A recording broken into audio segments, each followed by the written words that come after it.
morning, Mike Johnson, President of Bundaberg District Urban Landcare.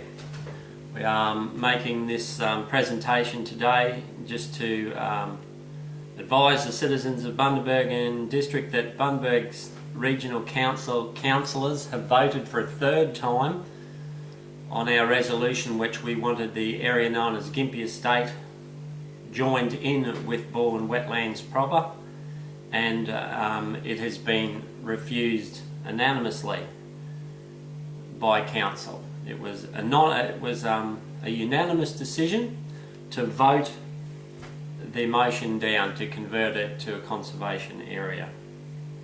It was unanimous without any comment as well. A bit disturbing. But anyway, just so it's a bit of a sad day for the future of Bundaberg generations as far as Bundaberg Landcare is concerned. This came through, I just presently misplaced the thing, but I know from reading it, the letter from council, it was the motion was put by Mayor Mal Foreman and it was seconded naturally by Greg Barnes.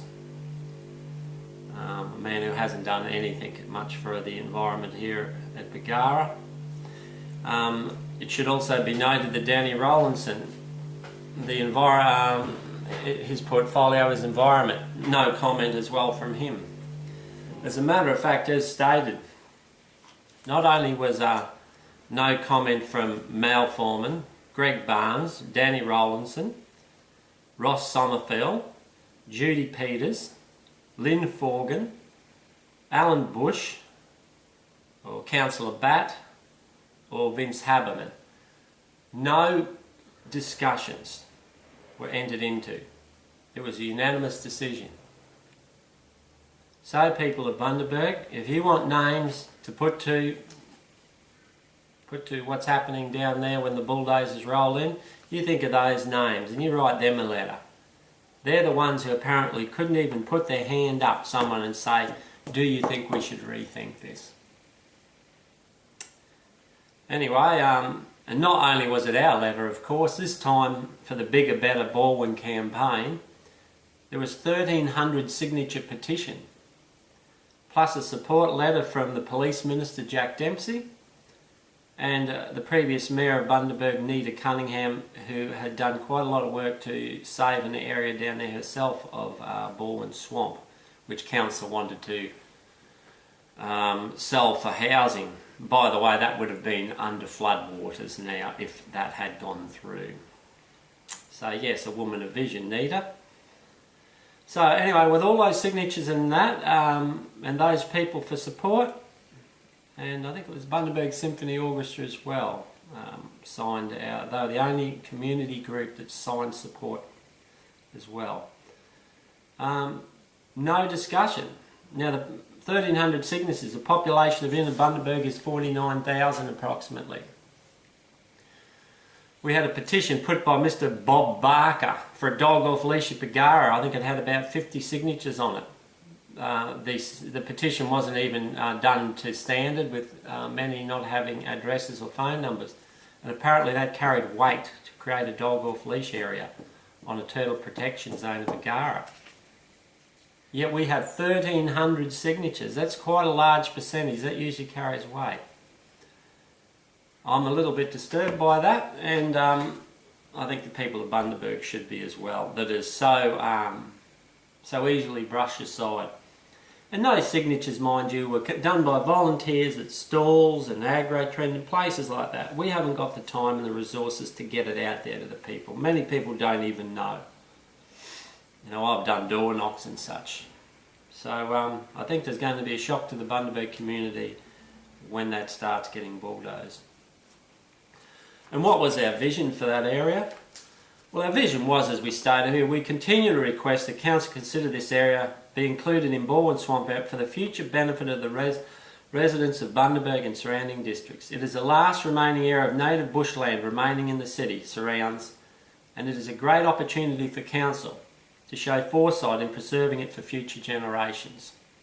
We respectfully request that councillors be asked to show their support or otherwise for the proposal to include this area of Baldwin Swamp Environmental Park in the bus that they are, sorry, we have asked them to show their support that it be added to the area of the Baldwin Swamp Environmental Park proper. So that the residents of Bundaberg are aware of their individual preparedness to look at the larger vision for the city. Well, there we have it, folks. That was the 2011 letter, which was referred to in the new letter, stating basically it's going to be used for a financial asset. In other words, it's going to be sold off. The area is also full of rock and boulders as well, so that'll be interesting for any developer laying sewerage lines. But so that is what how much vision they showed, folks, and that is that's the outcome. They also often recall that the area is a historic housing estate, Gympie Estate, named, I don't know why, named after Gympie or something like that, or some obscure thing from 1880 or something. Now that is such an appallingly annoying comment and should not even be used, because everybody knows at the moment that the Masters, here's an example, you know, they say that that was a historical residential development in Gympie Estate. Here we have the Masters development applications and the various decisions for plannings. Now here we are we're putting commercial B, Masters, in amongst residential A.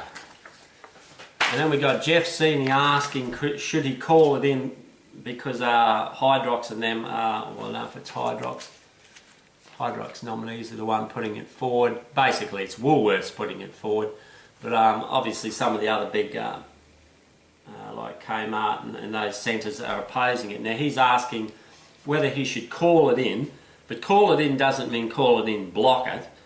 He's saying should he call it in because it is such a benefit to the state. What crap. Benefit to the state. Another bloody supermarket. What benefit to the state is there in that?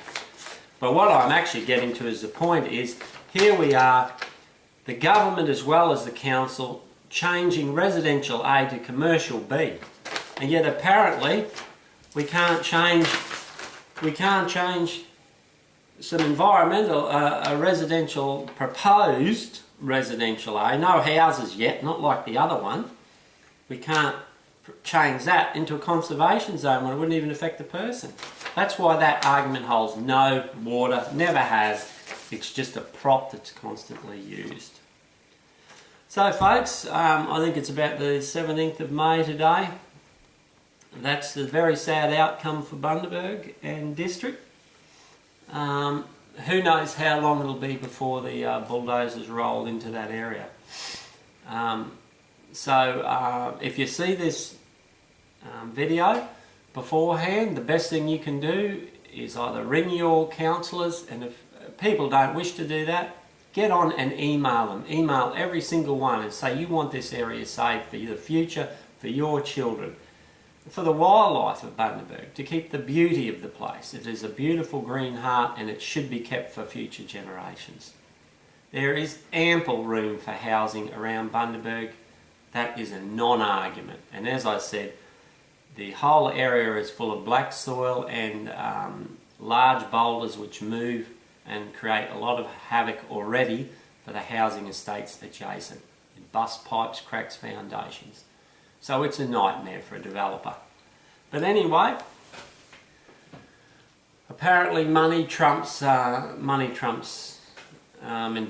and future concerns. And one other thing on that, Bundaberg City Council states for council's future asset. I just want all the people of Bundaberg to remember, these councillors don't own a bloody thing.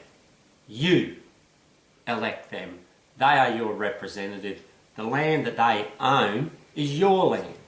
So you get on there and you tell them you don't want this to happen. It's as simple as that.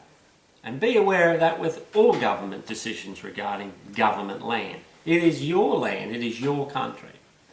So thank you very much from Bundaberg and District Urban Landcare, 17th of May 2014. We will achieve to try and highlight this to any new councils that come on board, any new councillors in future elections, and hopefully it'll be some time before it is developed. Thank you very much. Good morning.